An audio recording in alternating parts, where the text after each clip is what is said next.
ay ngaramo atiga fiye ko tinyado kai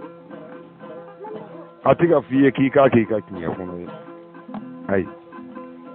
ngabi ga fogo yilingi setu ga yilin do yoro nyinala kuma bena gogoro de biyala o go kuma bena gogoro de biyala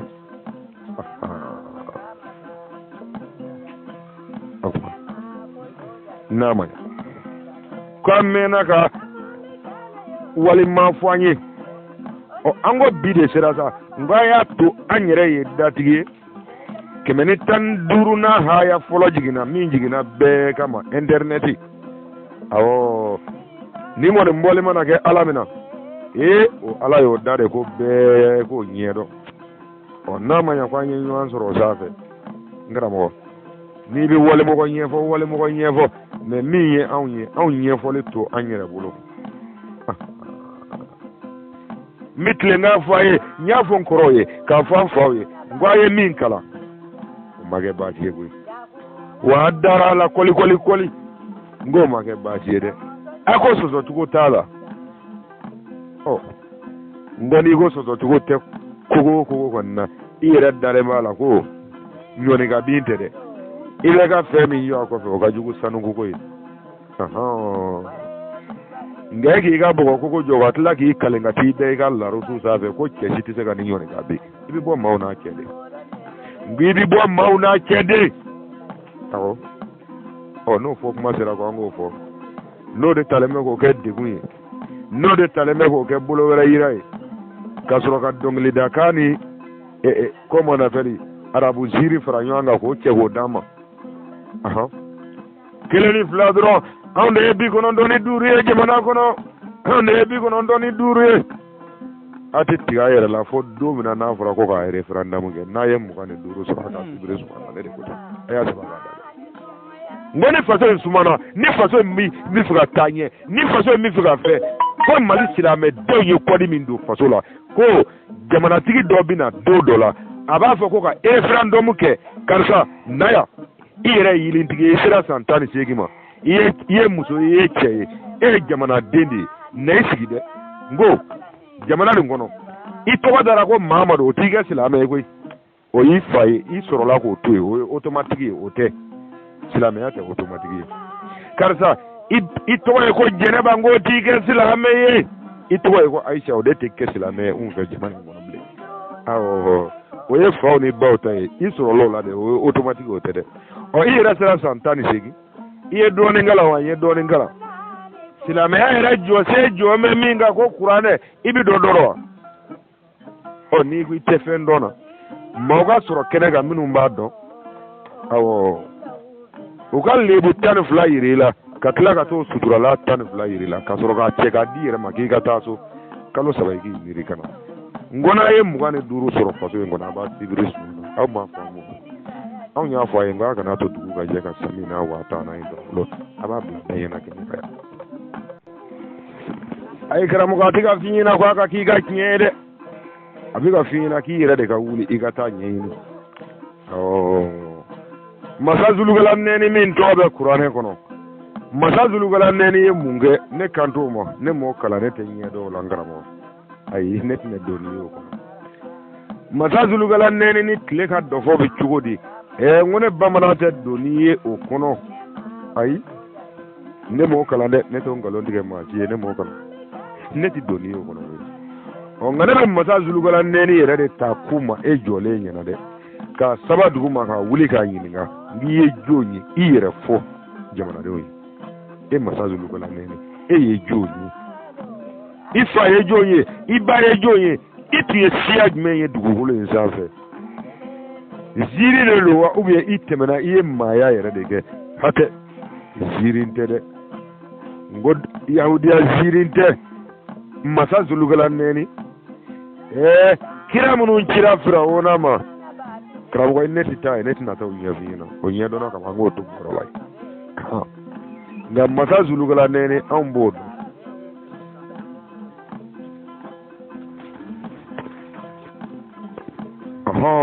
mbalma ke de mbalma muso de bitemene ko fede ibe minge sunugola ibe minge jungola anjera de hakilla kibi ka kalama ini kalate fuela kametu ga tuloma ngo boro fale de ba ke kelegele na bekana amuso ba kelegele na bekana ka yala ko manyo soro gwanza ne ngo manyo soro gwanza ni uga kalambalu ka boro yere mangame awdo ni karamugo manga nyoyo yandisa mirini taraka tura kunga kasoro ka tu bela jele turo a jahanama jugoro jahanama kono mba fongo ne soro jamana dede ga chawro ka tebe be karamugo galera sore karamugo arame su tewa ne gonji kulbalite de bamange trenda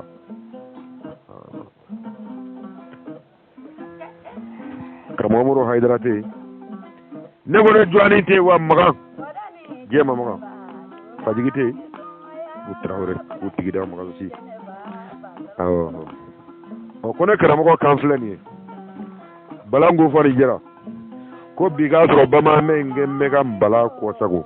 ningi kunda tayro ka atora dangu be ni sira ko merse de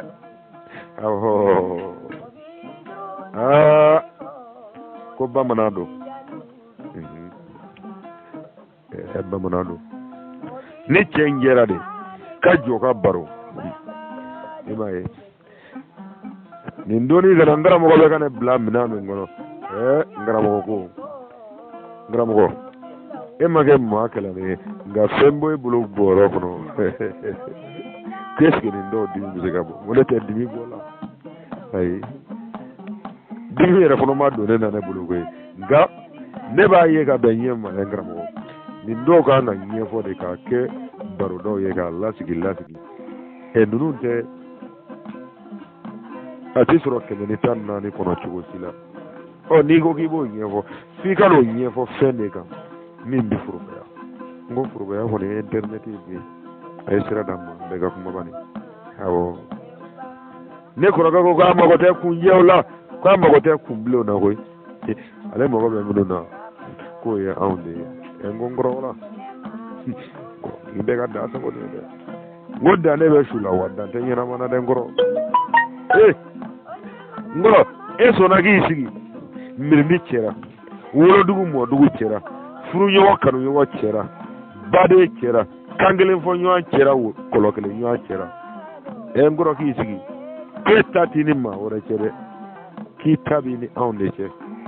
ngoro hal ni tu ya fo ka mamundo ni afo tinna so ya na ngoro yinyina na ka foko ike wati ki ba aunne ni de ngiye mirindi ben ni fo ka tire ni ma ba ka ko kufi oh my God hala nga kuma de uya jugu manfanta ko nyesa anyere ma kwa ngofo kufi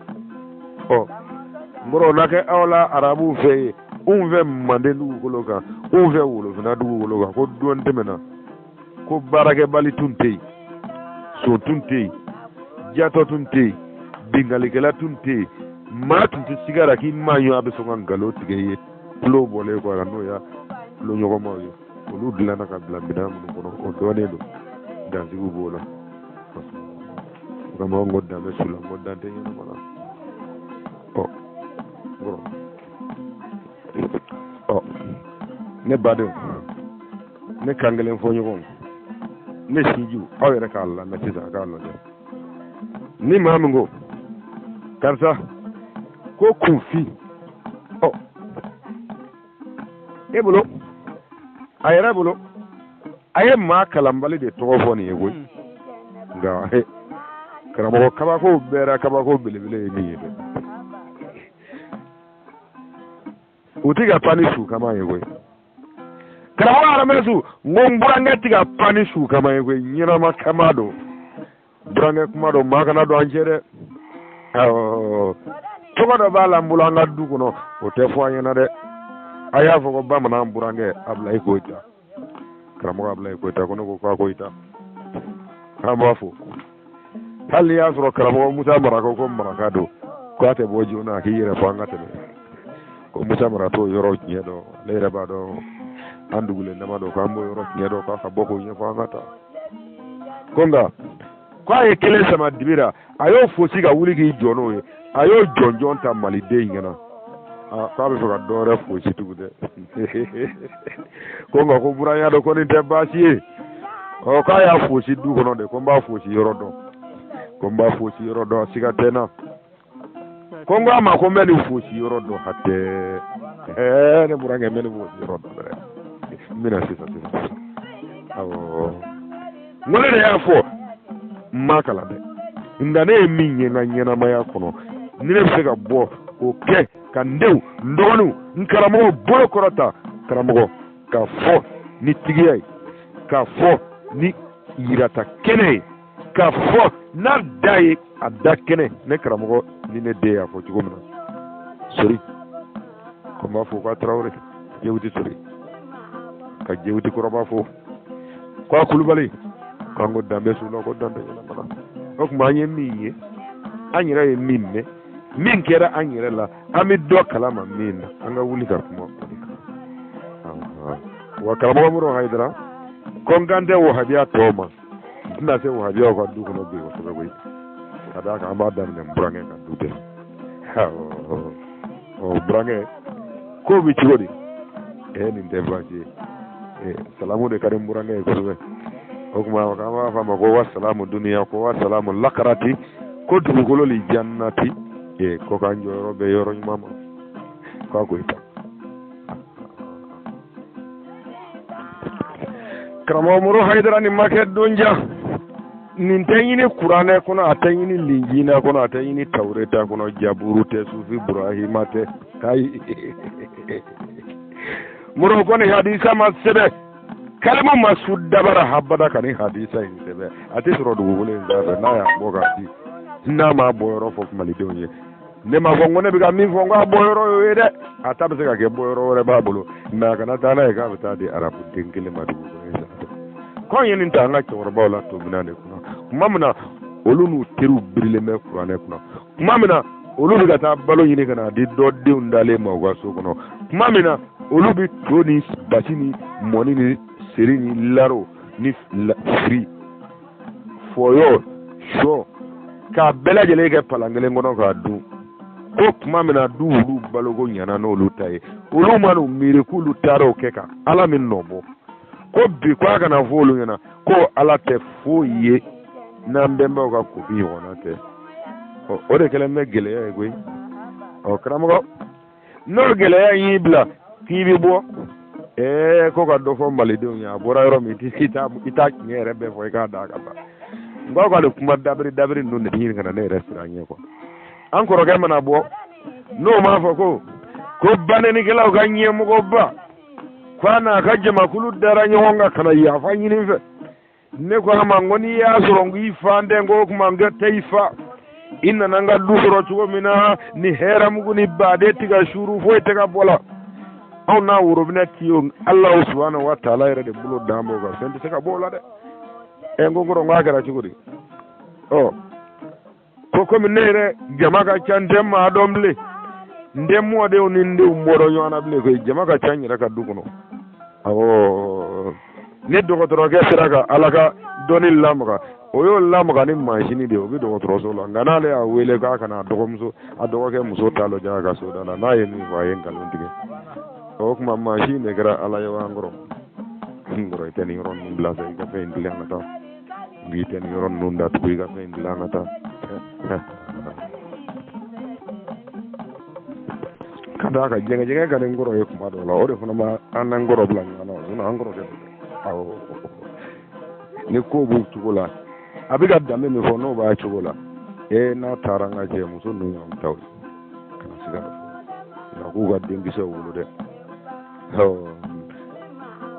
kono ma badara kono nyana chama wulo uma taga fen to ngate kulube como on appelle ngomu de bebo lu bon wati ko na sigara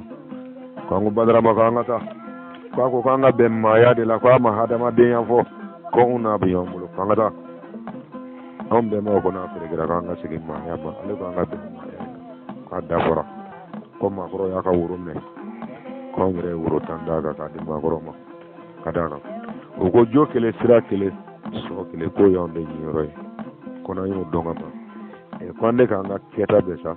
anga nyuma foka nyuma ke ka juma to ka kodo ina kile na bara ka dogo maya na ko ko yonda ko na ferero do mo sa do ko nan sera yoro ola sa ko anga fere ka anga nganya saba anga kele di sama benye bo anga kele di duma ko bela dele de nyebo la ko anga kele to flow la njera awo bembo makero gamine do rayi ko ke golomie ko ke hakili ka se ko ke sonyorola damine ne ko ke yire don damine ne ko ke yire nyini ka do damine ne ko ke fuso ka koroto kan wuli kam wulo se anga nyini fe nyima be la dele ko kam bali ka boyu mo mo yeni so ngram ko ke balango fo ni jara bama ne me tambe skrabe ko be ka so ra ko bala ko tago ko na ni ko ba ko ya bla romna e kramo ko nya tay ko ba ko ngata sa vela ni dugu mo ne war ko na nya do abed ba ko kana bogama ni bogama ni yan san dana ina do ko dambe ko dande nyana mono one ne koroge okmo e kuma mo fo ire mama ko onu habia ko ka fuko sema fara qur'ane ka ubi sema qur'ane na ye dofo manga fo ye dofo manga ko do reflen ko ala ko qur'ane ko ma jite deke na muto yaddo ko na le alate o e kana yine arabo fo moyena jila ko amna o ya soro oluma yala ka ko do ni mawma bla nyona ko kadaka ni gibo fo dem sen do baba ko e ko to wo technology min la sisa radiographie kono tunte ko machine physique en gara mo kon ni mi ke to do ni mi o fo ngara so mi fara danga diu ngani ko e be an donga ja e o te yoro janko e koy an yere mun be biduru ni nani un yaye bama na unfe detu maso o baba ko ni mboti ni de muso min so le fle ni ebi ko ni ma mi sera ka ni so ka bi ka so adene foro iche ono na itai ko ni mela jelebina ke kele to tuwe ni mela jelebina noto ni de muso min so la bi u babe ken ni e kramo radiographie sera ko yiri la folo ngibi kono de daga so gi muso kono mata ka da radio ko de min so la bi o kono mina de min so mamu ni kuma ka ngibi ka kuma lu de che kono ko ne ba do ki ga kuma nu bi yela ga se ke meni tanduru na ngade kono ni mi nyongri ila ba iba ba ki bi ga rabu sutura ibinu mo lo tugunde o kuma ne era sonama kwa ye muso tayi ka be radiographie ma ka dese ki dogo ke muso tayi ka soda la ka be ama radio ta bolo ndo o kuma sisa nkoro ango ni mi be aka sa machine de ala eza kwa o mi ye machine lo to ko be wele ti go di o yo hagli bo goro ne ma vie ngana bita fo bi wolo fula ga ki ati sound de ay ni netu na fa ka do karamo boy ki diwne lo jambulo bi ga boy ki dogonu ne lo jambulo kemene tandurna haya fono ka mete ngalondo la de akara tum na ne na ni foto ka tigiya ta oyo mi meni rabade che nzingi sinta ka bla nakele fakele che ni abla go ita ko ndo malideu abla ndo ake kari kanu baye hayo dongera angaya garanje ga afrike ga fe ay denda kuma kane na ke e abla den no fe a odo ngodo nsu ko yin wolo fa ga pamange bisata ko kadaka ngo kadaka karam ko omade ko ni bi yini ni ke ni bi fuka ke yini ni ke lay kana so habada yini ni konona na kele si fangele digila an flen be de ta nugo ko non doy ma sebenitu ayo kuma ba su ga teme minun tesla ne ko ka can da godo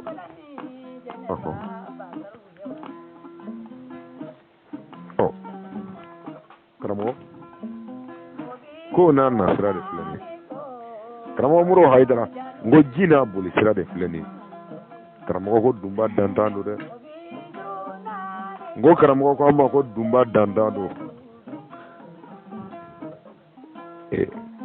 ko karamo ko dumba inde kono bi jamfa kolo anin nambara kono karamo o mo tebe dunya ko ngo dunya ke ma ko na bi nyo fe hakili la anin duna amiga jeka jugumantla wa amiga jeka nyotla ko ngo be mama ko ko kulungulu ka sa serola o ka juguma panguna kadaka sigama do mina ambulo on yelle muru tiga minga ango ni ye denwo de nyina ma yengono abi fado ni bado de nona olu kono bi bado ni fado nona ko sigama do mina ambulo ango ambi ambe mbaw de nona minu yanto ya ambolo de amma yuguna antife ma ka yuguna nyana amu doya antife ma ku doya nyana amma galon dawla wa antife ma kan galon dawla nyana wa amu yen galon tigele wa antife ma de ku ken galon tigele nyana du gole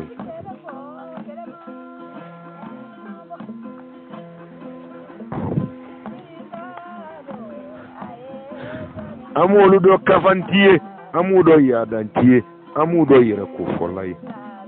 ay olu mabaraka ni kusigi je chuko sina unno je kramo ya fayna ku tara olu de kuma tiye kata ku no je de to so wali la ni de ko ambi ya unno foga na se more bane amuso ya sama ambi ya unno ko foga na se kondro na muso sanema kwando bia olu nona olu de anto yo amu ko de ko maya yana ngamma o ma ko maya anyira bora mu na amolu de ko maya awani jugo nyuma mo rebe ma mi dara no bina ngata buru se ga no bi be na ci ko e ambo ko maya na fara ambe mbota fara ombe mbota ko ko ta ko fara ma taka mandendu ko lo kaya dimit ndo nana ko mo dimit ndo nana hala antunta do ka na bo to ngaramo ni ma boara se ni mi soro so kono ni ma nyefu ya nyefu la ire na ni tie yini ko do ki sigi foro ya ni dame kuna iga malo safe ki miri demsanu na minu me kalana minu me sanu bola minu me bara wala iki miru la jide aka lo jesa aka on taw tambulo ay teme naka la boziri aka antan be tele kasingi fogi koita kada ka na moto amana nyo soro femunu no fe kene ke je ka katla ka aboyro fo be na do flen o ablay ni terege be ga fina ko balama ya kina ko ana kale fa fe kada ka ni kuma mada o tetle tan nduru bo folo nyere la ndu ya do nga kuma ba jati go ba sira ga ntu ndado ko aka miri sira fo o yoroma kadaka akone ma ko ibado ko ne fle kuma mana ko ne islam jamana reka ko ne joli bonita ngono ngo singi mana miri ka sinema ngo jabi tene bulo ko meto jimi hali bi maboka kuma ko mbembu o abla iterke joye ngwaga kesi tigi ko do libre vidi aka alama mi flana ko ni bamana bade ndo sinta ka blafa ke bakle haw mamana amed demisaniana lebi buliga bina aleke mekisi umbonyana sibi sanani chawara de fleka jeso kanyi maraka temetola kai ta ka ta sendo ni ngolo la mi ngolo la mi be nyira ngolo la ngoba ngoto a ko kurane kan burula kuma bate be ka boli ka bir mo bangona to ko ngara sa fo warable ne ka fo kabatigi rama kabatura ko jobe man labana kuma sare re nin kala katla ka wuli ki chesiri ki hafzul qur'ana yanyini angi banga ko be bo sa ka jigide ba te bo duguma ka se sa ya hebi bai se be gola an ga dugu ngone ka famina ko ga ta ba ma ko soro ka segu sutula ka ba mo ka segu jire la ka blo pa ka ti re soro segu siri baga ko nda ka blo kono ko yelade fo maraku ka to se Iran fo ka to se Fatima ta ka sokoro ngo ba ngoni gobna men to ya ngata nyefe itale flando ani funon takko sabo Abla goita njoge de tabe santane ko ke saki doni Qur'an na busanda ote busanda shiro jugu te shiro jugu karamo yena mo te karamo yena mo yo kwala nando ayolu yini suno ame dugule to kele ndo alala Allah subhanahu wa ta'ala do abu yemi boy ni go tawre bala karamo te basi onake mo mzo ni mo ke to ay sage suna re to honga mode ba honga karamo kene guru de laf ma bate ba ngara wa taro kala abisik ngana dugu kono domna ni ko ma kon na ya ba mananga tabe arabu suraka wala ka maraka kani flaka ngondo ga ngutari kuma yela makana sare ko kuma idone be Qur'an na nena na lo jesa ni madwa re bo anje ka ke mo le bo ne aketiri ai mi nga fo mani do aje mo fo mi ma nga fo mani do aje mo fo mu so ko ma ko tirigel ngon tirigel ne kan kamando ma kaman ko ana dugu kono kele buluma kabindara akara ale de no taw bu kana wole ko nga maraka ke ngone do ko ni do fa na tanga kan o ko de ko maraka do ma kana wole ko ka ba ada o karam ko jafi na tumna yen ce kan jo so goy kaw ne o do fi terga na ngone na te kele ne yen ce kan jo so ngo 91 silba min gara juma o silba be ke domina an be Nigeria ni Cameroon ni cha an ce bisaba ni wolofla be bato kono bato yele manana yi an tara ji kono an fanga ya nda romna an sore na ka bo dro ne bolo be nanu ga isa di bido nyame ngono go harabu go alama ngi ti so no nene ledu me mbole no ngomba ga chokoro ne muso roba ne ma hal wodda me ne fula ga je kana ne to ya boy ti so no patis an ce sa ba de bora vivant na je semene min daro ga ne tara do bato nyo na wora kono kan kundal libe afwa ko na te kile ni afwa ko na te kile ya na so ma jaw ale tara kuma mana de ne ya mine ngale bita fon fenke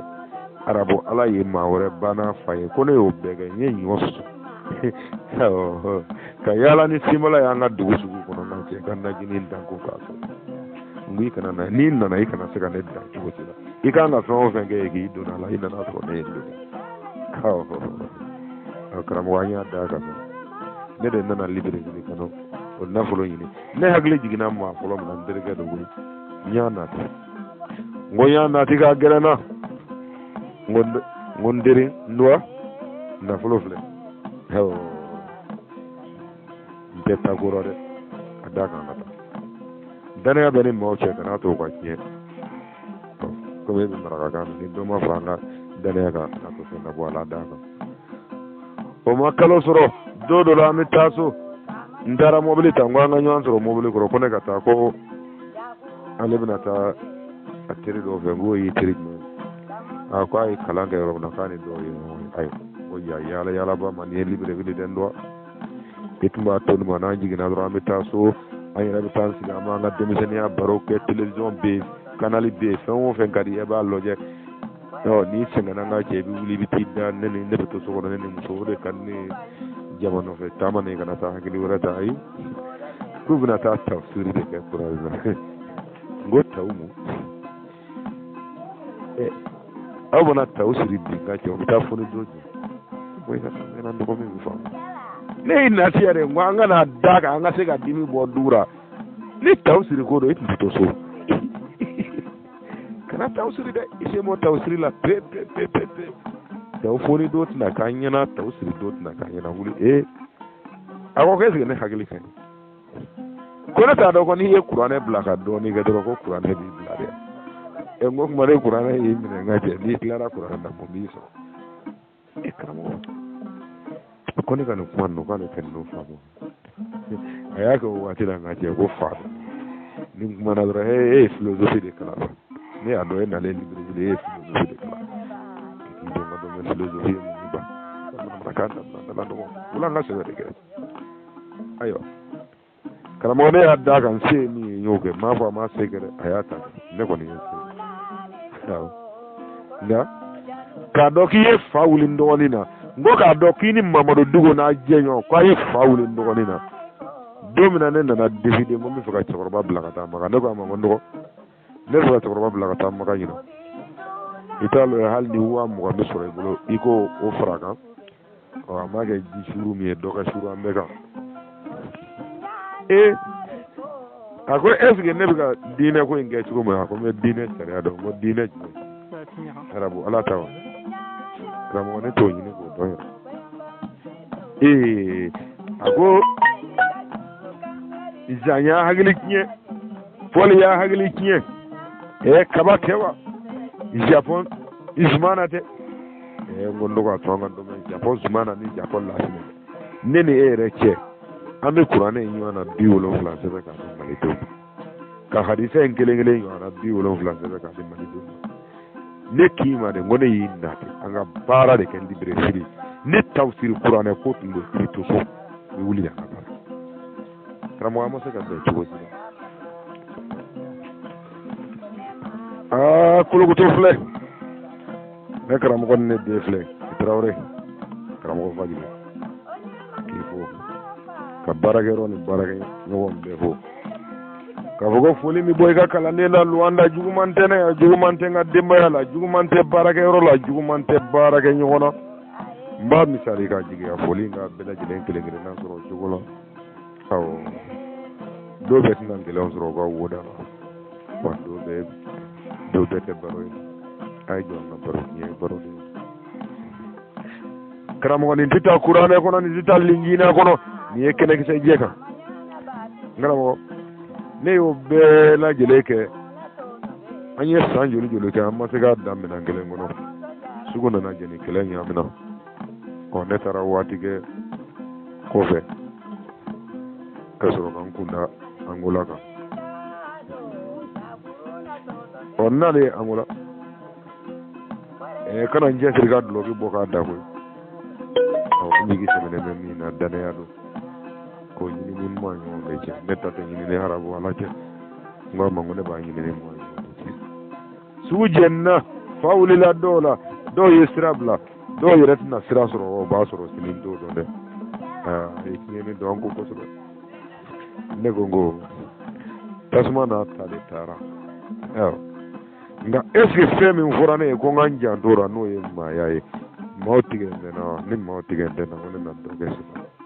karamo ne wulila ka jo hawo ma wala mane de mede ngom ma wala mane de me ne ga muso bade de iterge onyo ana kera ne bora ka to libre ville nana ngole anno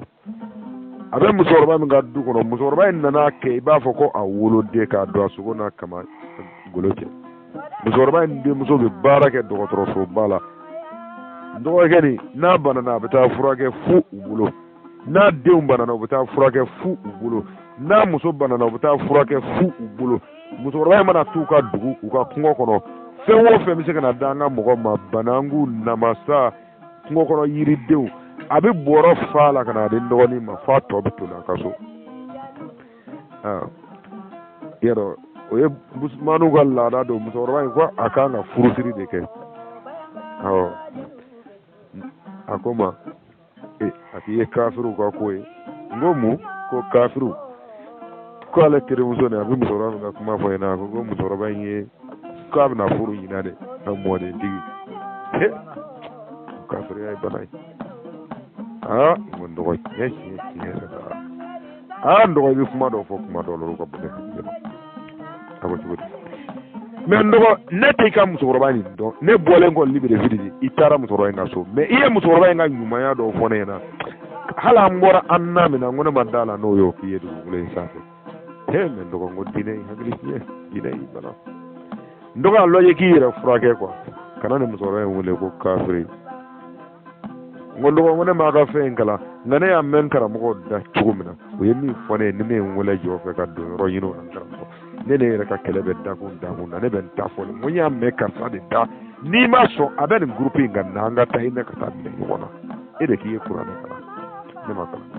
nka ne bɛ min fɔ i ɲɛna n'i bɛ ka sɔsɔ n'an ka taa i ka taa sɔsɔ ne ɲɛna de ka n'i sigi an ka du kɔnɔ ten dɔrɔn e ye philosophie de ye e ye bandi de ye fo ka taa ni maa fa taw suma ɲɔgɔn na ko a bɛ ɲini ka na s'a dan na sa dɛ nka bila yen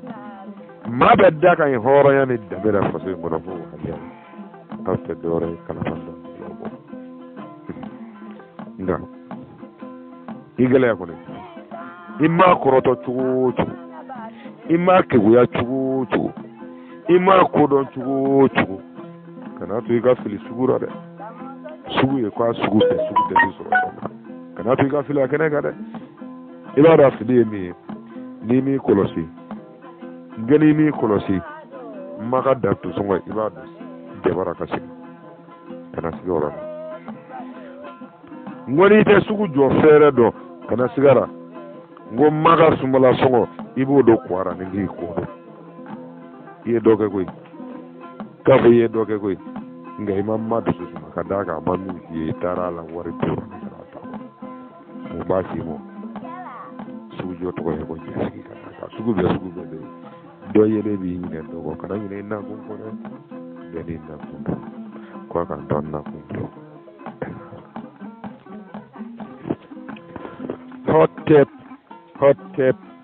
hot tap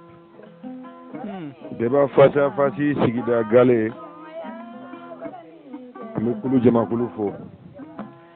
ka a fo a ka kuma na ani a ka waati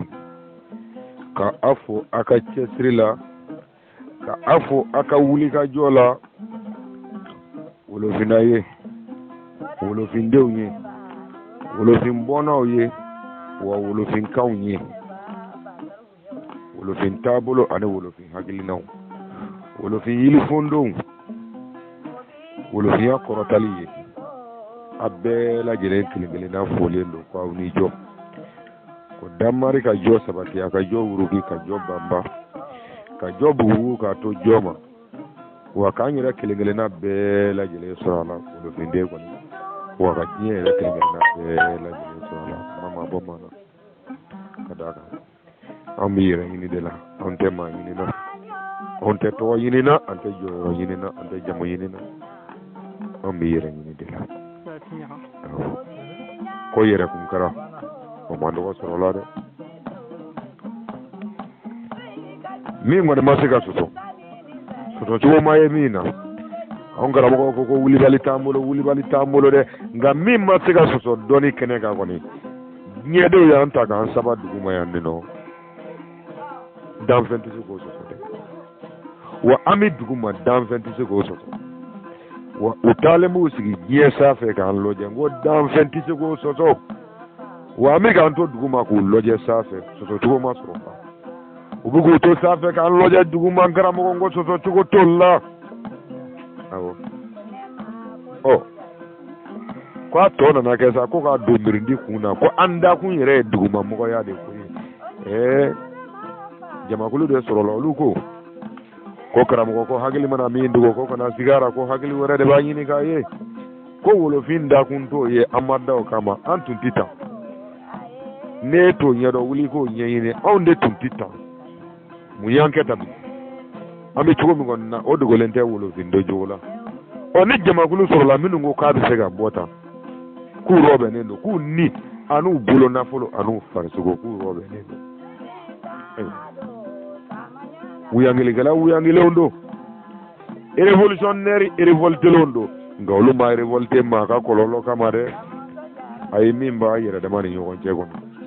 o tɛmɛtɔ bɛ se ka kuma o ka sunɔgɔ o t'u